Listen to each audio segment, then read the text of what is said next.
నేను నా సొంత హౌస్ కోసం ఇల్లు చూస్ చేయాలంటే ఆ హౌస్ ని కాదు, నేను వేరే 3 విషయాలు చూస్తాను. ఫస్ట్ది లొకేషన్ వైజ్ గా ఆ ప్రాపర్టీ స్ట్రాటజిక్ గా ఎలా ప్లేస్ అయి ఉంది, మేజర్ ప్లేసెస్ కి దగ్గరగా ఉందా, రోడ్డుకు దగ్గరగా ఉందా, చుట్టుపక్కల ఏదైనా స్కూల్స్ అండ్ కాలేజెస్ లాంటివి డెవలప్ అవుతున్నాయా చూస్తాను. Second, neighbours.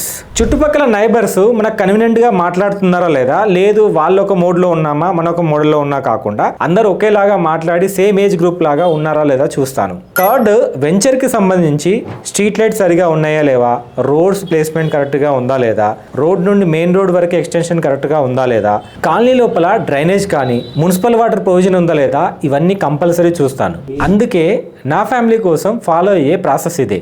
చాలా మంది ఫ్యామిలీస్ చూడాల్సిన విషయాలు కూడా ఇవే. మీరు ఎక్కడ ప్రాపర్టీ తీసుకోవాలనుకున్నా ఈ డీటెయిల్స్ తరోగా చెక్ చేసిన తర్వాతనే తీసుకోండి. ఒకవేళ మా ఏరియాని కూడా చూద్దాం అనుకుంటే మా టీంని కాంటాక్ట్ అవ్వండి.